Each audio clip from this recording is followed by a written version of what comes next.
Rannsókn að hefjast á því sem við getum kallað friðaraktivisma hér á landi, þar að segja. Guðrún Sif Friðriksdóttir, doktor í mannfræði og starfar í Reykjavíkurakademíunni, stendur að henni. Hún hefur lengi búið í Afríku og forvitin andóf almennings. Vertu velkomin til okkar. Takk fyrir. Hér að rauða borðinu. Við erum svolítið hrifin af svona valdeflingu einstaklingarna og höfum svolítið svona verið einn rauður þráður í okkar dagskrárgerð. Þannig að það vel við hæfi að fá þig hér að þessu rauða borði. Ég sagði að þú hefur lengi búið í Afríku. Hvað varst að gera þar? Já, ég byrjaði þar á vegum Sameinuðu þjóðanna fyrir langa árs 2007. Flutti ég fyrst til Líberíu og var þá að vinna hjá UN Women sem hét UNIFEM þá. Og það svona mín fyrstu kynni sko að friði og friðar hugmyndum. Það var náttúrulega mikið friðar uppbygging í gangi þarna eftir ég kom. Ég kom 4 árum eftir lok borgarastyrjaldar og það ennþá mjög mikil friðar uppbygging að vinna í gangi. Og þá uppgötaði ég hafði mikinn áhuga á þessu konsepti, sko, friður og hvernig byggjum við frið, ekki bara að hætta að skjóta, heldur einhvern veginn að byggja varanlegan frið. Svo eftir Líberíu fór ég til Suður-Súdan, líka hjá UN Women í 1,5 ár. Svo fór ég reyndar aðeins til Asíu, til Laos, og það var einnig UN Women og þá var ég komin svolítið þreytt á Sameinuðu þjóðunum og langaði, hugmyndin var að gefa sjálfur mér svona tækifæri til þess að fara aðeins dýpra í að pæla í einmitt friðaruppbyggingu. Og þá tók ég það sem átti að vera bara svona break frá Sameinuðu þjóðunum og kom heim í doktorsnám í mannfræði sem kom mér svo til Burundi þar sem ég gerði doktorsrannsókn mína. Ég var svona svolítið stund að ákveða hvaða vinkil ég ætla að taka. Ég vissi að það var eitthvað friðaruppbygging. Ég var náttúrulega búin að vera að vinna með kynjavinkilinn í starfi þarna á Sameinuðu þjóðum í einhver 5-6 ár. Og svo datt svo niður á það að skoða karlana og karlmennsku hugmyndir. Þannig að doktorsritgerð mín var fyrrverandi hermenn í Burundi og þeirra karlmennsku hugmyndir og hvernig þeim gengi að aðlagast nýju samfélagi sem borgarar eftir að hafa verið hermenn. Þannig að ég var í Burundi í 1 ár tæft að safna gögnum. Hvernig gekk þeim að aðlagast breyttum tíma? Sko, það auðvitað meira en að segja það að fara að breytast, en ég komst að því þegar ég kom til Burundi, þá var ég búin að eyða heilu ári af æviminni að lesa bara eitthvað svona karlmennsku hugmyndir og stríð, og sá litteratúr mjög mikið byggður á rannsóknum í Bandaríkjunum og Bretlandi, það sem bara allt annar veruleiki, það sem að þessi stóru herir þurfa einhvern veginn að nota eitthvað til þess að draga unga karlmenn að og selja einhverja svona ímynd af sanna karlmanninum. Það átti bara ekkert við í Burundi, þannig að þetta var svolítið óþægilegt að koma á svæðið og svona, ekkert að því sem ég lesa passar þessa menn. Það ekki þess eins og ég átti vona sko einhver svona glötun karlmennskunnar að hafa ekki vopn lengur. Á móti koma það talið mikið sko, þeir hafa glatað mjög mikilvægum árum þar sem þeir hættu í námi og áttu bara mjög erfitt með að fóta sig í mjög fátæku landi með mjög fá tækifæri og það kom miklu sterkar fram sko, þeir kendu stríðinu og sínu viðveru sínu þáttöku í stríðinu hvað þau væru fátækir ennþá eða hvað þau hefðu ekki Og hafðu þeir ekki haft val herskyldu eða? Nei, þetta var sko þeir völdu það sjálfir að taka þátt en þeir eru flestir kannski 17 ára mjög ungir og sko í Burundi var 13 ára borgarastyrjöld það voru mjög fáir sem höfðu tekið þátt allan tíman þannig að þá er maður líka komin út í allt aðrar ástæður af hverju fólk ákveður að taka þátt. Það kannski búið að ráðast á þorpið manns, einhver nákominn drepinn, þetta ekki, já, þessi kynjaða hugmynd átti ekkert við. Nei. Og svo auðvitað voru náttúrulega bara færri tækifæri af því það var stríð. Það var ekki bara það að þeir væri að fara úr námi, heldur bara var erfitt að halda uppi skólakerfinu á sömu stöðum. Þannig það kom miklu sterkar fram sko bara að hvað stríðið stál frá þeim tækifærum, eins og þeir litu á það, eins og þeir sögðu frá því, til þess að eiga svo gott líf núna sem ungir fullorðnir karlmenn. Þegar þau voru að leita því að gifta sig vegna börn og verða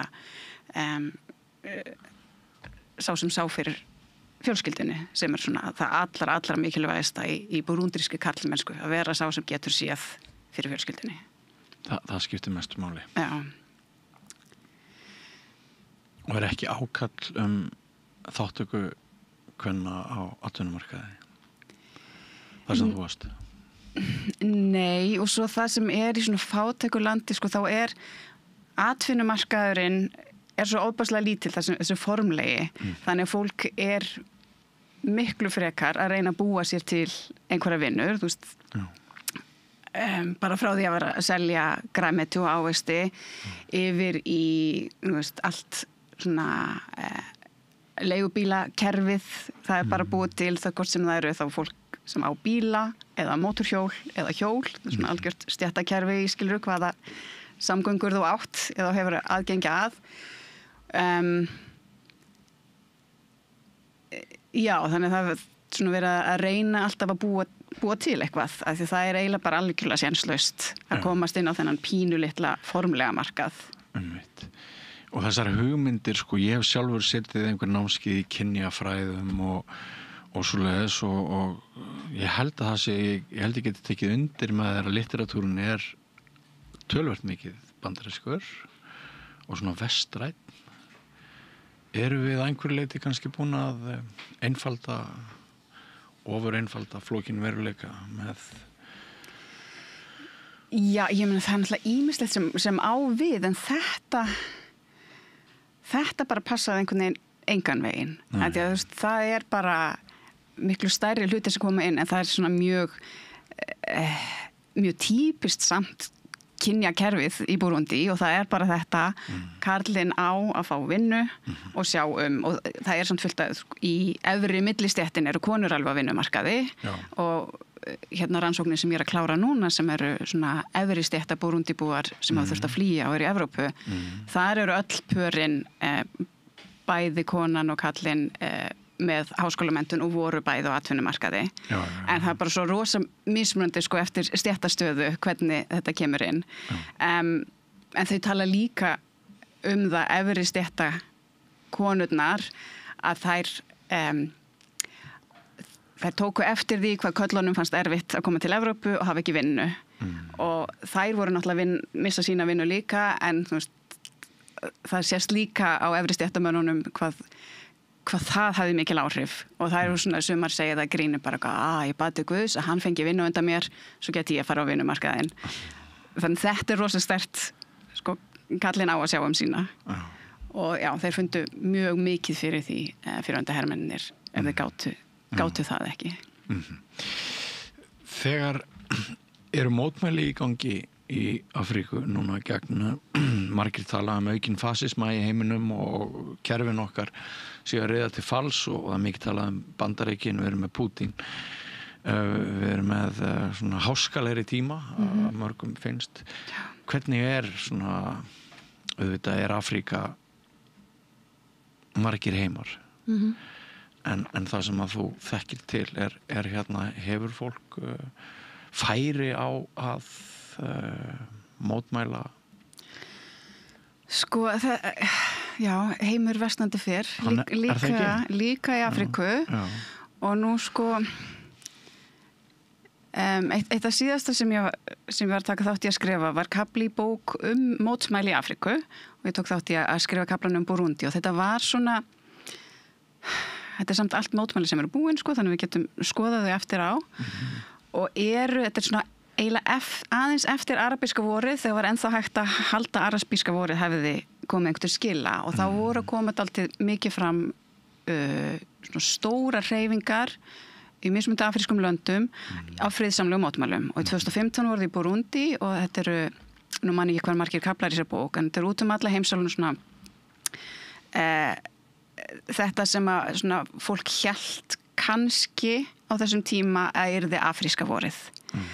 Það dó nú ennþá hraðar heldur en eða það varð aldrei neitt. Og við svona skoðum það og það verður ritstjóran að taka það saman hvað er hægt að segja þetta tímabil í Afríku, en það var mikil bjartsýni og hún var bara niður mjög fljótt og við erum ekki að sjá þetta jafn mikið núna síðustu 5 árin. Þannig að það, og sko bara ég þekki náttúrulega Burundi best, það mótmælin þar sem voru bara niður 2015 leitu bara til meiri einræðis tilburða og bara mun erfiðara lands núna heldur en fyrir 10 árum og þetta er það sem við erum að sjá bara því miður á mörgum stöðum. Já. Lýðræðið sem vesen, við höfum svolítið fengið að heyra þessa mönduru frá mörgum þjóðhöfðingum, fleiri núna síðustu ár, að þessi sterki bara einvaldur sem að hafi mikil ítök og geti hrundið hlutum hratt á stað, hann sé lausnin við vanda samtímans. Já, almenningur virðist sjá það öðruvísi á mörgum stöðum og þú veist, þetta er svona þetta er kannski það sem Afríka hafði yfir aðrar heimsálfur. Það var mikill áhugi almennings á lýðræði. Þetta var svona nýtt fyrir fólki bara tiltölulega stutt síðan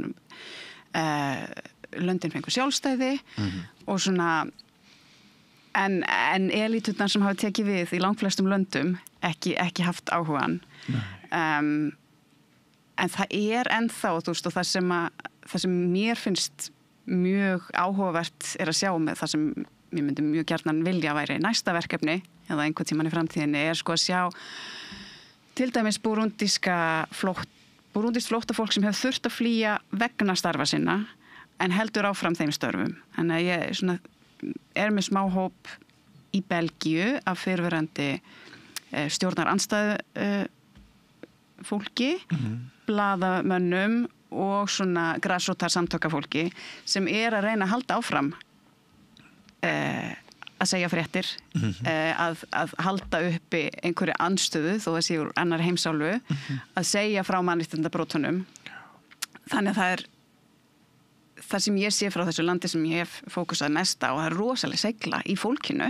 Já. Það er en bara mjög erfiðar aðstæður. Já. Og það er verið bara erfiðari. Þú minnist á blaðamennina við verðum hér vitni að meiri slátur en blaðamanna á Gaza heldur en bara margra áratuga skeið og stundum finnst manni bara eins og heimurinn sé að yppa öxlum. Já, það er bara ótrúlegt að eftir næstu 2 ár séum við ennþá að horfa upp á þetta. Þetta er eiginlega bara súrrealískt. Og þess vegna kannski hef ég beint sjónunum mínu sko akademist að þeim sem eru að reyna að gera það litla, sem ætla að beina sjónunum í þeim sem hafa minnstu völdin, sem er bara almenningur, og svona fyrir þá sem að reyna að gera það litla sem þið geta til þess að snúa þessu við. Já, og við getum sett yfir reglífina andof almennings eins og ég nefndi áðan. Já, það er svona já, það er eitt af því sem ég hef svona kannski mestan áhuga og ég náttúrulega sem mannfræðingur hef ég áhuga á einstaklingum fólki og jú, tengslum fólks við stofnanir en bara svona hvað hvetur fólk til þess að gera það sem það gerir. Já, og rannsóknar aðferðir mannfræðinga þetta eru djúpviðtöl? Já, sko hingað til, það var náttúrulega bara aðalega í doktorsnámi sem að fær að vera í langan tíma og ég var í 1 ár í Burundi og bara hékk með fólki sem er mjög skemmtilegt og það maður fær svo mikið út úr óformlegum samskiptum. Núna síðast í Belgíu þá bara fór ég oft og talaði saman fólkið aftur og aftur yfir 2 ára tímabil. En núna í nýjustu rannsóknum þá það er bara mjög stuttur tími sem ég hef eða þú veist, fjármagnið sem ég fekk. Já. Ég myndi mjög gjarnan vilja sko bara fá 3 ár og hanga með fólki sem að stjórna samtökum og hérna, bæði sko félagslega og þegar þau eru skipuleggja sig en tíminn leyfir það ekki alveg þannig að þetta verður viðtöl. Já. En sem allt í lagi, fullt af fólki sem gerir mjög góða rannsóknir bara á viðtölum þó. Einmitt. Ég held þú hafur orðað þannig áðan að þú hafi gefist upp á Sameinuðu þjóðunum, er eitthvað saga bak við það eða var þetta bara svona orðalag? Nei, sko það er svolítið erfitt að koma hlutum í gegn. Reyndar var ég, þú veist, hjá UN Women er það auðveldar að því að það er svo pínu lítil samtök og þar með sko styttra upp til New York þar sem ákvarðanir eru teknar. Meira bákna stærri samtökum en þá svona ég var búin að fara milli 3 landa í sama málaflokk eða líkum málaflokkum og það er alltaf bara stutt verkefni og maður þarf bara að vera með lausnina svona og þá grípur hana bara það sem hefur verið gert annars staðar og þú veist, þetta er svolítið ekki mjög mannfræðilegt að pæla ekki nákvæmlega í hvað er það þarna sem að Þér fannst það var ekki farið nægilega á dýftina. Já, og það er bara einhvern veginn hvernig þetta er sett upp, ekki að það sé eitthvað að fólki sem vinnur hjá Sameinuðu þjóðunum eða svoleiðis, en þannig ég var svona, við erum alltaf svona að gefa okkur það að X sé vandamálið, alveg svo við gáfum okkur það í annarri heimsálfu að X væri vandamálið og við þyrftum einhvern veginn að glíma við það. Já, þannig þetta átti að vera svona fyrir mig bara, nú langar mig að fá að virkilega pæla í X. Já, einmitt. Nú við getum kannski litið á þetta sem inngangað umræðefninu, en ásakaðu, en sem sagt, þá langar mig að leiða talið af því, við skulum fara hingað heim núna til Íslands. Og mér langar að leiða að tala kannski upp af því að við höfum gert hér slatta af þáttum þar sem við ræðum að því margir hafa talið aukið lögregluofbeldi gegn mótmælendum og kannski ekkert alltof jákvætt viðhorf gegn mótmælendum og svona hvaða afleiðingar það getur haft fyrir fólk að mótmæla og stöðu aktivista og allt það og þess vegna held ég að rannsóknin þín sem að þú ert að hefja núna gæti verið mjög áhugavert innlegg því að sumir mótmælendur sem segja þá sögu sem hafa komið hingað að þeir verði varir við aukna hörku en á sama tíma, þetta er ákveðin klemma því á sama tíma þá held ég að flest samfélög átti sig á mikilvægi þess að við getum andæft og rödd okkar heyrist og við getum haldið fundi og útifundi sem og aðra fundi en bara svona rétt bara þessum punkti með sko hörkuna hefur þú einhverja tilfinningu fyrir því hvort þetta er staðreind hér á landi? Nei, ég held að sko náttúrulega bara ef mótmælendin sem eru mest í að taka þátt og í aktivismum segja það, þá bara er það þannig. Það sem og bara eins og ert búin að segja, það er eitthvað sem ber að taka bara mjög alvarlega og, fyrir okkar lýðræði að megi ekki andmæla og mótmæla og þú veist, við múum fara aðeins aftur, þú veist, það sem ég hef verið að hugsa því að ég var ennþá í Svíþjóð í Uppsala í október 2023 og byrjaði bara að mæti mótmælagöngur þar og hef svona smá reynslu þá verið í Uppsala og svo í Reykjavík og ég tók strax eftir mun þegar ég kom heim og þá byrjaði alls svona akademiskar rannsóknarverkefni hugmyndir að koma upp. Það sem sló mig í október 2023 í Uppsala, við mætti fyrstu mótmælin þar, eða samstöðugöngum með Palestínu, var hvar er hvíta fólkið? Það var bara hálfsjokkerandi. Það hefur verið að breytast og það hefur margt verið að breytast í Svíþjóð. Svo kom ég heim haustið 24 og tók þátt í göngum hér og jú, fyrsta skipti sem ég sá lögregluofbeldi var hér, en það var líka fyrsta skiptið sem ég sá rauðri málingur slett á bandaríska sendiráðið. Það var verið að gera hluti hér sem ég myndi aldrei nokkuð tíman sjá í Uppsala. Ég skil. Þannig að þú veist, og þá fór maður bara að hugsa, já, þau sem eru í Uppsala allavega og örugglega mörgum stöðum öðrum á Svíþjóð eru bara í miklu viðkvæmri stöðu gagnvart ríkinu heldur en allavega svona hvítir mótmælendur hér á Íslandi og þannig að það sem ég séð bara, og þetta ekki rannsókn annað en bara mín þáttaka, að það allavega aðeins sko, fólk leifir sér aðeins meira hér, að sýna aðeins meira að svona pota í heldur en að bara lappa friðsamlega eins og fannst ég rosalega mikið passa sig. Já, þannig að þá fer ég að hugsa ef við ætlum að alhafa aukið ofbeldi lögreglu gagnvart mótmælendum hér á landi, þá þurfum við líka að skoða hvort aðferðin mótmælendana eru meiri ögrun heldur en hefur verið. Já, og ég er ekki að, þú veist, ég er ekki að fara að réttlæta ofbeldi lögreglu, en það, sko, fyrir mér, það var sjokkarandi að því ég hef ekki verið mikið í svona mótmælum rauninni fyrir nema síðustu 2 árin, þannig ég var mjög sjokkeruð að sjá lögreglu ofbeldi í fyrsta skipti. En það var líka einhvern veginn svona smá frelsun að sjá það vera ítt meir og líka, og sko, svo fór ég að pæla líka í bara hvað er sagt að þú veist, þegar verið að telja á ensku 8, 9, 11, 12 USA go fuck yourself, ég bara, þetta mætti maður aldrei segja. Og við var sko, þetta var náttúrulega frekar lítið í Uppsala og við vorum með dóttur mína í kerru þarna fyrst og eiginlega þannig vorum alltaf aftast, maður svona farin að nikka, það var svona sérstaklega gamall maður með staf af arabískum ættum og ég tók eftir því hann sagði ekki einu sinni sko from the river to the sea, hann sagði alltaf þá þú veist bara að þóra ekki að segja það í byrjun og hvað þá mikilvægt að hafa aðra mótmælendur sem íta sko hvað má segja, hvað er öruggt fyrir fólk með brúna húð að segja. Það var svolítið fallegt augnablik hérna daginn þegar kom lögga hérna og Fjölnir Sæmundsson held ég að segja, nei ég man ekki hversu hann Fjölnir hjá Landssambandi lögreglumanna og það var þegar hérna löggan var að fara að taka þátt í þjóðarfundinum gegn þjóðarmorði og hann sagði einmitt í spjalli hér við Rauðaborðið í einhverjum þætti að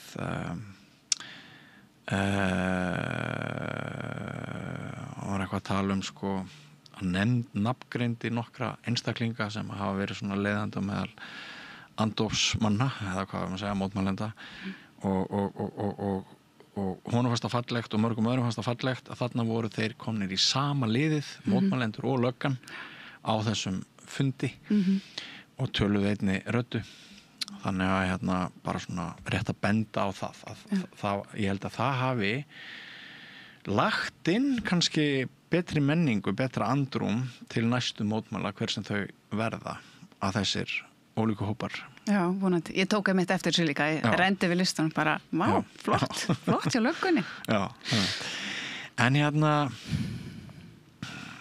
við erum að tala lýðræði, við erum að tala andóf, við erum að tala mátt einstaklingana til þess að andæfa. Sumir eru svo markaðslega sinnaðir, þeir kalkulera alltaf mögulegt tap af þáttöku í einhverju sem að kannski eru blendin við gagnvart og getum við ekki verið sammála að þáttaka í útifundi á meðal mótmælenda er umdelt framtak hjá flestum þjóðum eða hvað? Já, er það þannig? Ég veit það ekki. Ég er að vona að segja ekki. það fyrir svona eftir hvaða hópum maður er í. En sko að því þú kemur inn á þetta er náttúrulega þetta er bara tími sem það hefur getað eitt í annað. Orka, rosa orka sem fer í svona að vera alltaf að hugsa erfiða hluti og hvernig að reyna að gera eitthvað og sko við erum með einhver svona nýfrjálsinga hugmyndum bara litlar líkur á þetta skipti mjög miklu máli strax eða þú veist, það er og það er svona eins og þannig það sem ég hef áhuga á að tala bara þess að því að fólk ekki að fara að enda þjóðamorð í Palestínu með því að mæta. Það þarf rosa margir að gera rosa mikið. Það þarf að treysta á mjög marga aðra að gera aðra hluti á sama tíma. Þannig að hvað fær einstaklingin til að segja, jú, ég ætla að eyða mínum tíma í þetta. Kannski sama hvað kemur út í því. Þetta svolítið gegn einhverju nýfrálshyggju. Þetta eitthvað annað. Og það svona veiku forvitni mína. Já. Þó já. Það sem ég að segja kannski það að það skiptir kannski í huga margra einhverju máli hverju þú ert að mótmæla og gegn hverjum. Já. Og ég held að ég sér, við þekkjum náttúrulega vel hugtakið ritskoðun og við getum líka sjálfsritskoðun og við getum farið að ræða framkomu ritskoðun að ég held sko að þú varst nú að nefna áður við byrjuðum að spjalla, þá varst að nefna þarna bók sem ég skrifaði um spillingu og ein af niðurstöðum úr þeirri bók að svona margir Íslendingar vegi og meti stöðu sína markaðslega eða afkomulega áður en þeir ákveða að grípa til máls einhvers staðar, taka til máls einhvers staðar að þögnin og það að fara varlega og sigla undir radar sé svolítið íslenska leiðin. En það kannski eitthvað sem að rannsóknin þín einmitt gæti orðið innlegum. Já, ég held líka að þetta náttúrulega svolítið breytt sko, hvað þú getur gert. Ég meina núna ákveðu mjög margir að mæta á Austurvöll í svona ein stór mótmæli. Það kannski annað en að fara eiginlega út í skemmdarverk eða henda glimmer yfir á þeirra. Þú veist, það er svolítið breytt hvað þú getur gert og hvað velur fólk eða þú veist og það sem ég svona sem mannfræðingur mjög mikið alltaf að pæli kyn og húðlit og alls eins svona bara hvað leyfist mann að gera og hvað finnst mann að maður ætti að hafi kannski meira ábyrgð að gera já, ég kemst kannski upp með meiri hluti sem hvít kona heldur en ungur palestínskur maður og setur það þá ekki meira ábyrgð á mig ég veit það ekki, þetta er bara alls konar spurningar sem að ég veit ekki hvort ég fæ konkrétt svör við en svona sem ég ímynda mér að komi inn í ákvörðunina hvort þú ætlar að taka þátt í einhverju andófi og í hvaða mæli.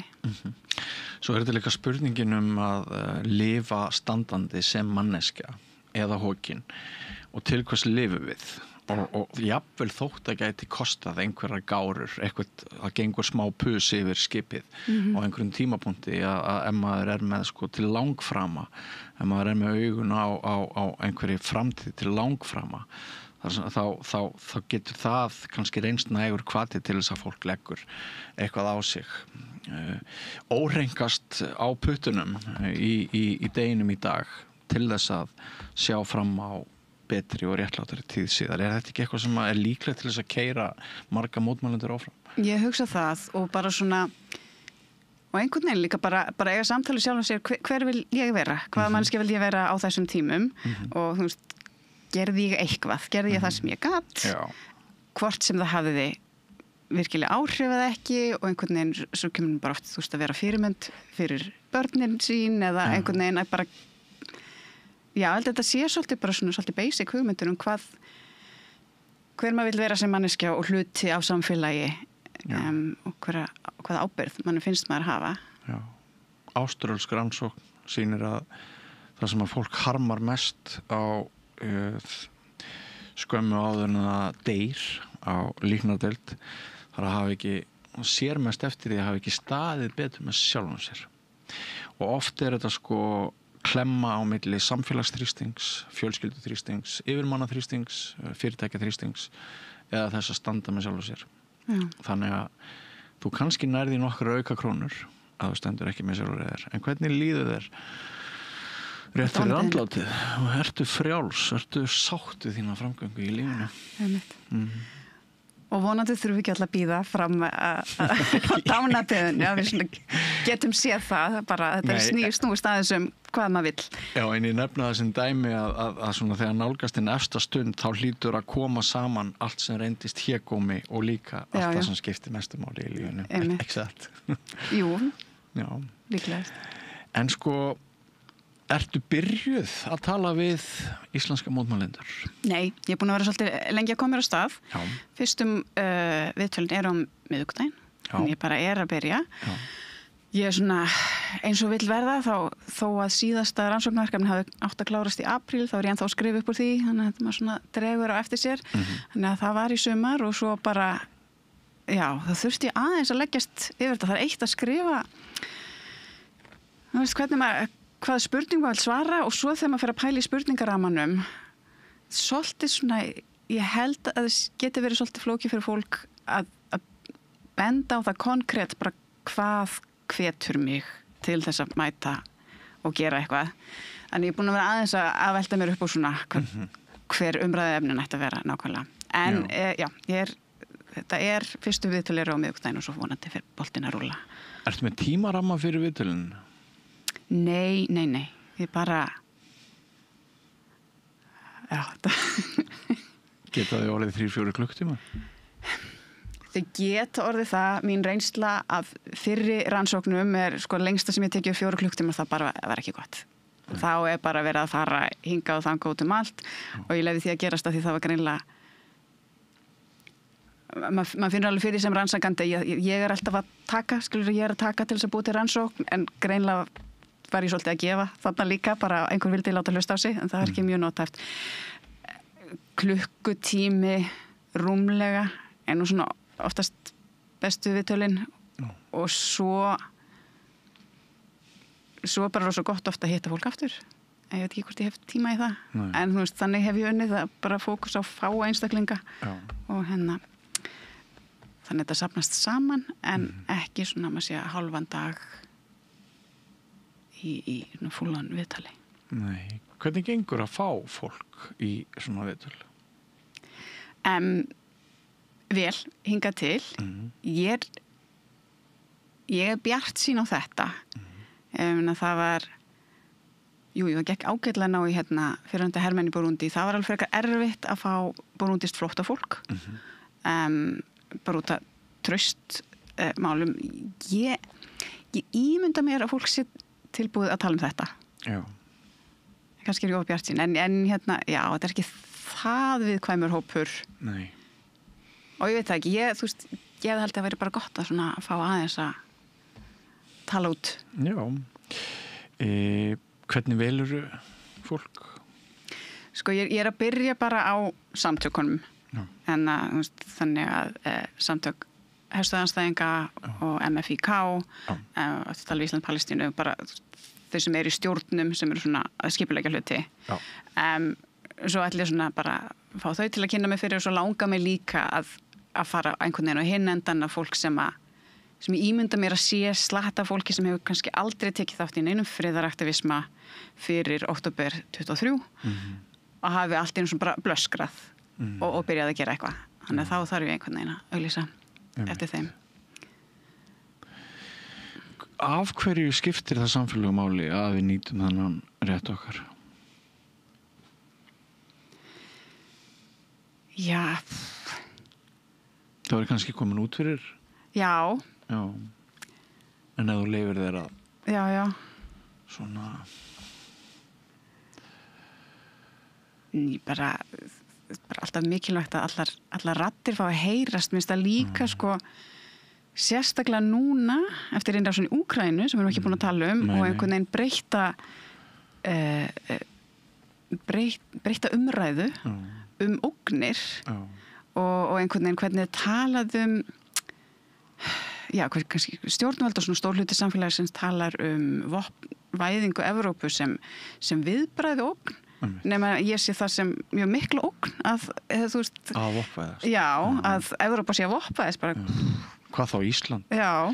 Ég vil vera að tala um her og eitthvað. Einmitt.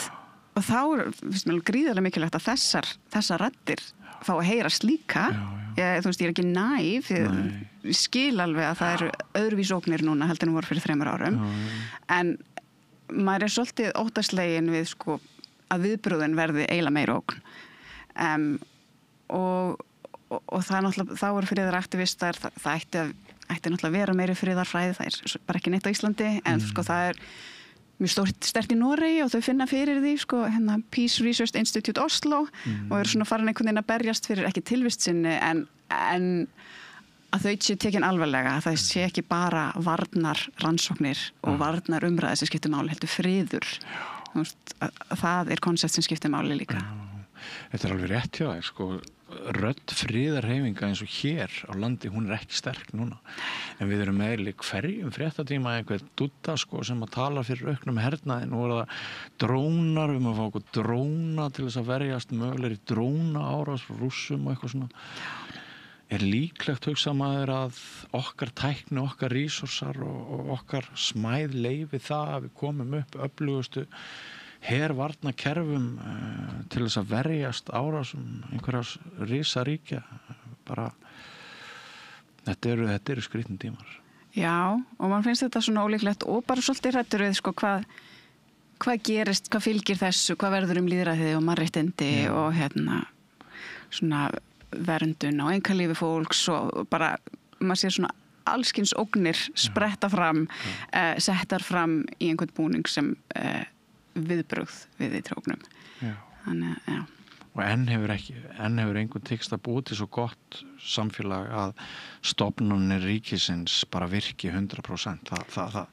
Nei. Þess vegna þurfum við náttúrulega þáttöku almennings og við þurfum blaðamennskan hefur náttúrulega verið dæmi það að hún til eftirlits og aðhaldshlutverk fjölmiðla vegna þess að það verður aldrei þannig að öll gangverk séu hnökralaus og þá þurfum við blaðamennskuna og með sama hætti þurfum við þáttöku fólks og við þurfum rannsóknir eins og þínar en hérna En við erum líka bara samfélagi náttúrulega bara við öll og svona ef við fyrir einhverjum friðarfræðin sem að Jóhann Galtung norsku maður setti fram hugmyndir sínar frið sem eru mjög breiðar sko, sem ekki bara hægt að skjóta heldur að ná fram félagslegu réttlæti og jöfnuði og eitthvað, þú veist, það jákvæður friður. Þá náttúrulega bara ekkert samfélag heimurinn komin nákvæmlega á þann stað að það sé ekki einhver svona eitthvað struktúral ofbeldi og vonandi eru við mörg, ef ekki flest, að reyna að vinna að betra samfélagi fyrir alla. En það verður ekki einhver valda elita sem gerir það bara við vitum það. Já. Hlutverk listamanna. Ég svolítið velti fyrir mér, sko, í mínu minni þá voru listamenn svona róttækari, þeir voru fúsari til þess að taka öfrandi afstöðu, sko. Ég bara þótt að myndi kosta á nokkrar plötur í sölu. Já. Þetta nú bara eitthvað sem ég hendi út í loftið. Já. Nei, en sko list líka svo rosa mikið. Ég meina það náttúrulega til mjög svona listamenn sem að bara svona artivists sem að eru aktivistar / listafólk en svo fyrir listin líka í svona einhverja hærri, miklu tengdari elitunni en það gæti verið þetta ætti að vera mjög mikilvægt að allir sem hafa eitthvað plattform segi eitthvað. Já. Eigum við að slá botnin í þetta spjall þú nú að lofa okkur því að þú komir aftur þegar þú komir með einhverjar niðurstöður. Já, það verður gaman. En eigum við svona kannski að reyna að binda endi á þetta með bara svona hvatningu einhvers konar ég tala aðan sjálfsritskoðun og framkomuskoðun og eitthvað svona að því ég upplifi svolítið okkar þjóð og kannski heiminn að hluta til í einhverjum hlekkjum. Ég held stundum þessu ímyndaðir. Ég held stundum að sko óttin við einhverja afleiðingar á því að vera maður, manneskja og segja eitthvað og gera eitthvað hann sé sterkari heldur en raunveruleikinn. Er þetta ekki bara alveg rosalega mikilvægt að við nýtum sem flest rétt okkar til þess að lýsa afstöðu og gera eitthvað með hana? Jú, og ég held að sé gott, sko, sem bara tala svona persónulega að vera innan fólk sem er sama sinnis og bara einhvern veginn að taka þátt í einhverju sem stærri en maður og að því að ég kannski verið að segja aðeins svo mikið að fólk sé að gera eitthvað sem hefur ekki endilega það mikið að segja en sko fjöldin skiptir máli sniðganga svín virkar það tekur bara svolítið langan tíma en það virkar mjög vel og fólk veit það og rættu það í Ísrael þannig að þú veist, fólk skiptir máli almenningur skiptir máli Já, almenningur skiptir máli og hver og einn getur notað sína rödd til þess að breyta heiminum þótt kannski það gerist ekki alveg strax og sé bara í hænufetum þá Dropinn hólar steinin. Herðum, það eru ljómandi lokaorð. Kærar þakkir fyrir komuna og gangið þér vel með þessa rannsókn. Takk fyrir. Og þá þættinum okkar lokið í dag. Ég minni á það að við verðum hér aftur í loftinu klukkan 8 á morgun með beina útsendingu af fréttum líðandi stundar. Mér langar einnig að minna ykkur á það að ef þið hafið oft velt í fyrir ykkur að gerast styrktaraðilar eða áskrifendur að efni samstöðurinnar en hafi bara ekki komið í verk, þá einfalt mál að fara inn á vefslóðuna samstöðin.is, skrolla niður, finna hnapp þar sem ástendur áskrift og gegna þess 2750 krónum eða eins og við segjum stundum andvirði hálfs hamborgara í miðborginni getið þið haft mjög mikið með framgang okkar að segja hvort við höldum áfram að segja ykkur fréttir eða taka viðtal eins og þetta við mannfræðinga andof almennings frið og stríð eða hvað eina en þættinum lokið í kvöld, verið sæl Segðu það á Samstöðinni Samstöðin í eigu hlustenda, áhorfenda og lesenda. Sláist í hópinn og gerist áskrifendur.